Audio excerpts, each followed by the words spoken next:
Mapagpalang araw mga kataba, nakagala na naman ng konti si Aki.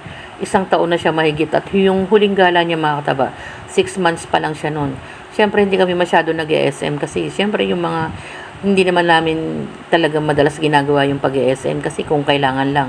Kasi yung mga anak ko sabi ko, oh sige mag-ESM tayo ngayon para naman makabili kayo kahit mga pa isa-isang t-shirt. Yung mga ano kasi matagal na rin naman kaming hindi nag-ESM. Pakonsuelo na ng mga bata. Siyempre si Aki naman, isa din sa mga mahilig lumibot na hindi pwedeng maiwan. Naninibago pa siya dyan kasi maraming ang tao, maingay. Pero nung bumaba naman siya ng sasakyan, hindi naman siya masyadong naninibago. Kaso nung nga pumasok na kami sa loob ng SM, medyo ano na siya, tulala na siya. Nilalaro-laro lang nung anak ko. Pero nung una naman, medyo naka-adjust na siya. Naglalaro-laro na rin. Kasi nung pumunta kami dyan, mga past 12 na eh. Tapos umorder na kami ng pagkain. Alam nyo naman kung saan madalas kumakain yung mag-aama. Yung Anli rice sa inasal. At habang nagiintay kami, matagal kasi yung pag-iintay mga kataba, ang daming tao.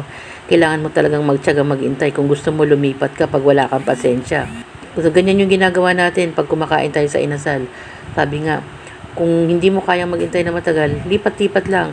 Tapos naglalaro naman dyan si Aki. Makikita nyo yung kulitan nila nung anak kong bunso.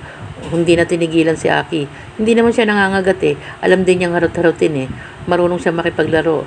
Ganyan yung mga style nila. Pag yung pampawala ng inip, tignan yung mga kataba. Diba naka-diaper pa yan? Laging ganyan.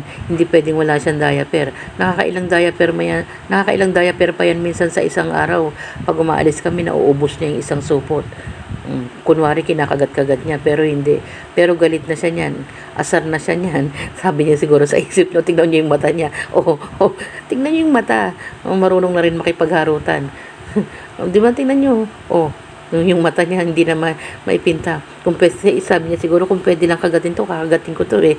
Kasi siyempre alam din naman niya yung mga talagang, yung nagmamahal sa kanya, kaya hindi niya kinakagat. Yan, na umaamoy-amoy na siya dyan. Libot na rin ang libot mga kataba. Mapapansin nyo, bigla siyang hihinto. Alam nyo nang ginagawa niya dyan.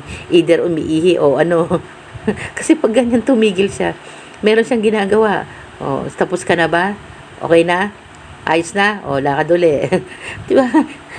Ganyan yung alaga natin. Kaya nga nilalagyan namin ng diaper eh. Tapos naman, nung pauwi na kami, ganyan din naman siya kabihave. Nandiyan lang siya sa sasakyan. Pababa na kami niyan eh. Nasa taas kami ng SM. Wala ang parkingan. Hindi naman siya malikot eh. Tingin lang ng tingin yan. Sanay na siya sa jeep. At alam na rin niya kung saan siya pupwesto. Ganyan yung ginagawa ni Aki. Sabi ko nga, yung alaga mo, alam niya na yung mga gagawin. Hindi na siya masyadong naiinip or ano. Basta wag mo lang siyang iwan. Enjoy pa yan. Diba? Nagsa-sightseeing pa yan mga kataba habang bumababa kami dyan. Hindi yan naiinip.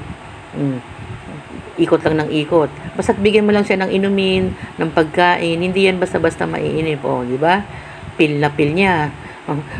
Pinapaano ko lang sa anak ko kasi baka mamaya mahulog. Pero hindi naman. Yung ulo niya, nilabas niya pa. Buti na lang, hindi kasi pwedeng basta ilabas niya yung ulo niya pag nasa highway kami. Kailangan ingat-ingat din. Tapos siguro sa sobrang pagod niya, hindi niya na nakayanan. Kasi nakuha pa namin magpunta sa RCS kasi may mga binili kami. Ayaw niya nang lumakad. Nilagay na lang sa basket. Di ba, Aki? Pagod na.